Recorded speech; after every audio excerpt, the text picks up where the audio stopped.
Okay बेटा, तो ये सेक्शनल फॉर्मूला। अब हम लोग क्या देख रहे हैं, एक्सटर्नली। ये एक्सटर्नली का मतलब क्या हो गया, जरा वो देखो। तो ये पोजीशन वेक्टर हमारा वो है, ओरिजिन है ये पोजीशन वेक्टर ए था पॉइंट ए के लिए, और ये पोजीशन वेक्टर बी था पॉइंट बी के लिए। अब हमने बोला कि इस ए बी पर कोई पॉइंट पी है और एक्सटर्नली है, जैसे मैंने इधर ले लिया, किधर भी ले सकते हो आप, इधर भी ले सकते हो, इट डज नॉट मैटर। तो इसका पोजीशन वेक्टर क्या बोला था मैंने, आर बोला था। नाम सब वही कर रहे हैं हम लोग, ठीक। और यहां से यहां तक ये एम रेशियो है, और ये पूरा जो है ये एन रेशियो, ये एक्सटर्नली हो गया हमारा।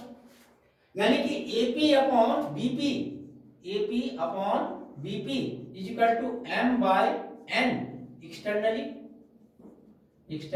वहां भी यही था, यहां से पता नहीं चलेगा कि इंटरनली है या एक्सटर्नली है, वहां भी यही चीज था। ओके, ठीक है। यहां तक अगर आपको समझ में आ गया बेटा, तो अब जरा ध्यान दो कि ए जो है वह पी बी को किस रेशियो में डिवाइड कर रहा है। अगर ये एम है और ये पूरा एन है, तो ये वाला क्या होगा, एन माइनस एम होगा। पूरे में से इसको माइनस कर देंगे, एन माइनस एम हो गया हमारा। Very good. तो इसका मतलब क्या है कि देयरफॉर ए जो है पॉइंट ए डिवाइड्स इसको P B in the ratio, किस रेशियो में होता है ना बेटा, M is to N minus M के रेशियो में। और अगर ऐसा है तो इसका मतलब पोजीशन वेक्टर हम अगर ओ ए निकाल दें, that means A is equal to, यही सेक्शनल फार्मूला हम इंटरनली लगा रहे हैं, तो एम को इधर वाले से मल्टीप्लाई करना था, तो एम बी हो गया, प्लस इसको इससे मल्टीप्लाई करना था, तो N minus M into R हो गया हमारा। अब और में ऐड करना था बेटा, तो M plus N minus M हो गया, एम एम कट गया, एन इधर आ जाएगा, तो N vector A is equal to M vector B plus N minus M into ये वेक्टर आर हो गया। ठीक है, इधर लेके आए, तो therefore vector R is equal to क्या होगा जरा बताना बेटा, N A minus M B upon, और फिर से वही एन माइनस एम। आ गया, आंसर आ गया। अगर आप चाहो तो आप ऐसे भी इसे लिख सकते थे कि M B minus N A upon में एम माइनस एन। अब ये फॉर्मूला याद कैसे रहे हमें, और कहां गलती करोगे आप उस पर ध्यान दो। आप ये प्लस माइनस में गलती करोगे और किधर वाले को किधर लोगे ये आपको नहीं समझ में आएगा पेपर में। जो अगर गलती करोगे तो, ऐसे तो कोई गलती करने का चांस है नहीं, अगर आप गलती करोगे या कंफ्यूज होते हो तो यहीं पर माइनस में, और कंफ्यूज होने का कोई मतलब नहीं है, आप किसी को भी लिख सकते हो। ध्यान ये रखना है आपको कि ये देखो, ये एपी का रेशियो था ना हमारा, पी ए एम था ना, तो एम को बी से मल्टीप्लाई करना है, और ये पी बी का था ना, बी का, उसे ए वाले से मल्टीप्लाई करना है। ठीक है, अब किसी में से किसी को माइनस करो, जैसे ऊपर माइनस करे हो एन माइनस एम, ऐसे नीचे होगा, या ऊपर एम माइनस एन करो तो नीचे भी एम माइनस एन होगा। This is your sectional formula. I hope that बेटा कि आपको सेक्शनल फार्मूला भी अच्छे तरीके से समझ में आ गए होंगे। और हमने जो हम लोग का वेक्टर चल रहा था उसका फर्स्ट एक्सरसाइज एनसीईआरटी का और सेकंड एक्सरसाइज का कॉन्सेप्ट अच्छी तरह से कंप्लीट कर लिए हैं। ठीक है, अगर सेक्शनल फार्मूला आपको इंटरनली और एक्सटर्नली समझ में आ गया तो है। हम लोग नेक्स्ट वीडियो में मिलेंगे बेटा, उसमें हम लोग पढ़ेंगे वेक्टर। लेकिन उससे पहले अभी एक क्वेश्चन मैं आप लोगों को करवाता हूं, और ये दिखाने की कोशिश कर रहा हूं कि अगर आपके कॉन्सेप्ट क्लियर है तो आप सवाल कैसे बनाओगे। जैसे आपको बोला, suppose that this is your question, और पूछा हुआ क्वेश्चन है ये, डिजिट चेंज होगा, क्या बोला बेटा कि find a vector parallel to a is equal to 3i minus 2j plus 5k whose magnitude is 4 unit, जिसका मैग्नीट्यूड 4 यूनिट होगा। ओके, ये पैरेलल वेक्टर हमें बताने हैं, जिसमें पैरेलल वेक्टर में क्या है, ए के पैरेलल वेक्टर निकालने हैं जिसका मैग्नीट्यूड 4 यूनिट होना चाहिए। अब पैरेलल वेक्टर का कॉन्सेप्ट पता है आपको, पैरेलल और कॉलिनियर दोनों का मैंने कॉन्सेप्ट एक ही पढ़ा रखा है आपको, है ना। तो पैरेलल और कॉलिनियर का कॉन्सेप्ट पता है बेटा, क्या था पैरेलल और कॉलिनियर का कॉन्सेप्ट, कि अगर ए और बी, मान लेते हैं पहले कि let B is parallel to A whose magnitude is 4 unit, whose यानी वेक्टर बी निकालने में मैग्नीट्यूड इज 4 यूनिट। अगर पैरेलल है सबसे पहली बात, तो therefore vector B is equal to, yes very good, lambda A बताया था ना मैंने, अगर वेक्टर पैरेलल है तो लैम्डा से क्या कर देते हैं, मल्टीप्लाई कर देते हैं। तो v is equal to lambda a हो गया। अच्छा लैम्डा a हो गया, हम लैम्डा से मल्टीप्लाई कर देते इसको, तो lambda into 3i minus 2j plus 5k हो जाता। इसका मतलब वेक्टर v की वैल्यू जो है वह 3 lambda i minus 2 lambda j plus 5 lambda k हो गया। अब हमें लैम्डा की वैल्यू फाइंड करनी है।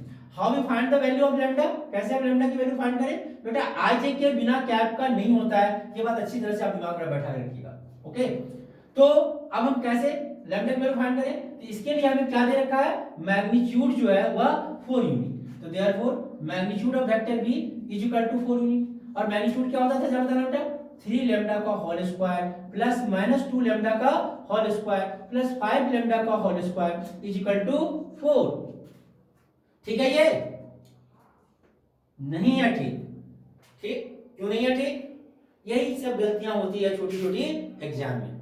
क्या है इसमें, क्या छूट रहा है बताओ, या तो इधर हम अंडर रूट लगाएं या इधर हम स्क्वायर करें। ठीक है, X square plus Y square plus Z square का अंडर रूट होता था, और पेपर में इन्हीं सब चीजों को जल्दी जल्दी में करने में छोड़ देते हैं, नंबर कट जाता है बेटा। आई होप दैट कि आप लोग अच्छे से ध्यान दे रहे होगे। 9 लैम्डा स्क्वायर प्लस बोलो बेटा 4 lambda square plus 25 lambda square is equal to 4 का स्क्वायर कर देते हैं 16 हो गया। Therefore lambda square is equal to 16 upon 25 और 4 29 और 9 38। ओके ठीक है, यहाँ पे वेरी गुड है। अब 38 है तो आप इसको क्या करना है, लैम्डा स्क्वायर का मान, तो lambda is equal to root under 16 by 38, तो इसको मल्टीप्लाई कर देते हैं 38 अपॉन 38 से, तो नीचे ऊपर तो 4 आ गया बाहर, अपॉन 38 आ गया और रूट अंडर 38 बच गया, कटेगा ये 2 और ये 9 थी। इसका मतलब हो गया बेटा कि लैम्डा की वैल्यू हो गई 2 बाय 19 रूट अंडर 38।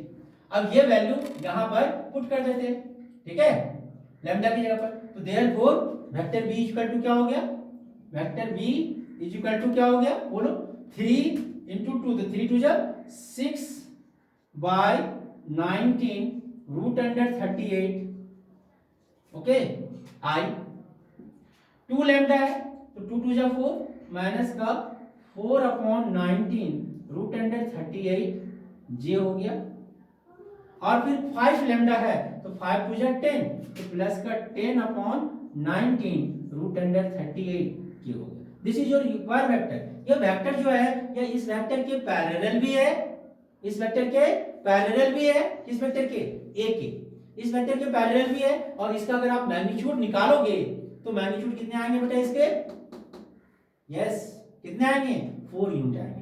बोलेंगे कैसे 4 यूनिट आएंगे, इसका स्क्वायरिंग करके आप क्या कर लो, ऐड कर लो, और स्क्वायरिंग करके ऐड करोगे तो क्या होगा बताओ, 6 स्क्वायर प्लस 19 स्क्वायर, ये तो इंटू 38 38 38 तीनों में आ जाएगा, 38 को बाहर कर दो तो बचा क्या आपका 38 का स्क्वायर तो बाहर आएगा 38, तो 6 बाय 19 स्क्वायर प्लस 4, तो 19 का स्क्वायर भी बाहर आ जाएगा। ठीक है, तो ये तो आ गया हमारा 38 का स्क्वायर करोगे तो 38 होगा, रूट के बाहर लाओगे तो रूट अंदर 38 होगा, 19 का स्क्वायर करके बाहर लाओगे तो 19 ही आएगा, फिर इसको ऐड करोगे, सॉल्व करोगे बेटा आपके अपने आप 4 यूनिट आंसर आ जाएंगे। ठीक है, आई होप दैट कि बेटा आपको समझ में आ गए होंगे। तो क्या था बेसिकली इस क्वेश्चन में, कुछ था नहीं, एक वेक्टर थे पैरेलल बोला, तो आपको इस चैप्टर में है ना फर्स्ट और सेकंड यूनिट में एनसीईआरटी के आपको ज्यादा से ज्यादा पैरेलल, कॉलिनियर, ओके इन पर ध्यान देने होंगे, और सेक्शनल फार्मूला पे, यही 3 आपके बेसिक हैं इनके लिए। अगर आपने इन 3 चीज पे ध्यान दे दिया बेटा, इसके सवाल सारे बनेंगे। एक बार बेटा कमेंट सेक्शन में जरूर जाएंगे, एक बार कमेंट करेंगे कि आपने इसमें से क्या सीखा, कौन से टॉपिक में आपको प्रॉब्लम ज्यादा हो रही है जो आपके समझ में नहीं आया, उसका शॉर्ट वीडियो बना के मैं अगले में डाल दूंगा। ठीक है, लेकिन आप कमेंट करोगे तब, जब तक आप कमेंट नहीं करोगे तब तक कुछ नहीं हो सकता। आई होप दैट कि आपको अच्छे से समझ में आए होंगे ये टॉपिक। अगला वीडियो के लिए वेट कीजिए बेटा, उसमें हम लोग पढ़ेंगे प्रोडक्ट ऑफ वेक्टर, और बहुत इंटरेस्टेड है, बहुत इंटरेस्टेड कि 2 वेक्टर को मल्टीप्लाई करो तो वो वेक्टर भी हो सकता है और स्केलर भी हो सकता है, और इसीलिए प्रोडक्ट भी 2 टाइप्स के होते हैं, dot product and cross product, that means scalar product and vector product. इसके बारे में नेक्स्ट वीडियो में हम लोग देखेंगे। फिलहाल आपकी ये 2 एक्सरसाइज कंप्लीट हो जाएंगे बेटा। इससे सवाल बनाइएगा, कमेंट सेक्शन में जाइएगा। अगर कोई पार्टिकुलर सम आपको पूछने हैं तो आप कमेंट सेक्शन में डाल सकते हैं, मैं उस सम का वीडियो बना के भी डाल दूंगा। ठीक है, ओके बेटा, जय हिंद जय भारत।